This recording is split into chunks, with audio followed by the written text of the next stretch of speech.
The mysterious kidnapping. The village of Garindogo, nestled in the heart of northern Nigeria, had always been peaceful.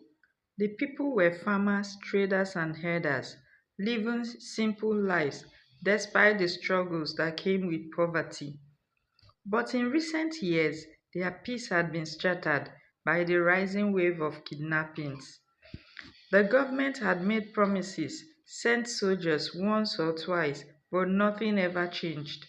The people lived in fear, waiting for the next tragedy to strike, and then one night it did. It was a quiet evening when the sound of motorcycles roared through the village.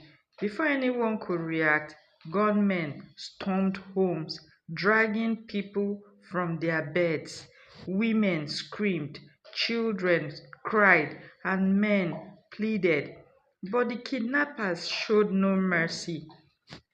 Within minutes, over 30 people, including young girls and boys, were taken away into the thick forest.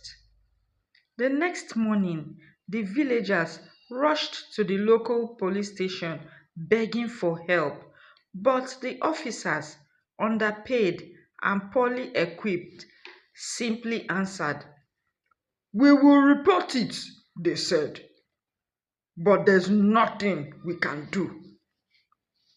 Days turned into weeks, and there was still no word from the government. The families of the kidnapped were left to gather whatever little money they had, hoping to pay the ransom. Meanwhile, the politicians in the state capital made speeches about security, blaming one another for the worsening crisis.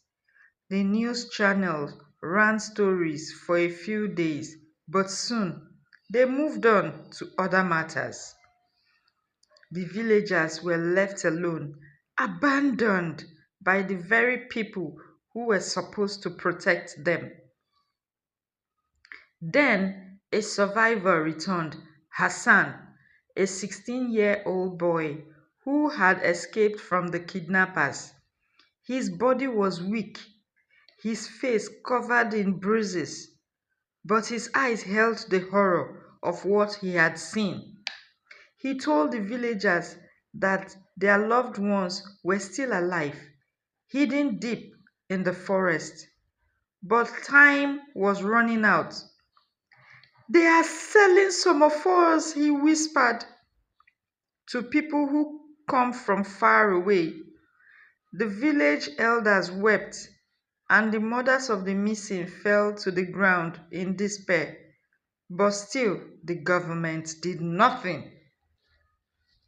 One night, a group of young men in the village decided they had waited long enough.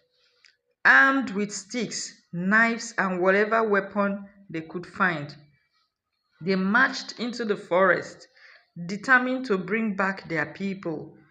But they never returned. The kidnappers were stronger, better armed, and protected by powerful people who benefited from the chaos. Days later, their bodies were found, dumped on the roadside. An example to anyone who dared to resist. The message was clear. The government had failed them, and they were on their own. As the years passed, Garindogo became just another forgotten village, a place where tragedy was common and justice was a dream. Parents told their children never to go out after dark, and people whispered stories of corrupt officials who worked with the kidnappers, sharing in the profit of the suffering. And so the circle continued. One kidnapping after another, one broken promise after another. The people of Garindogo no longer asked for help. They knew now that in Nigeria, government cared about itself. Hope you enjoyed the stories. Please don't forget to like, share, and subscribe to my YouTube channel for more interesting stories.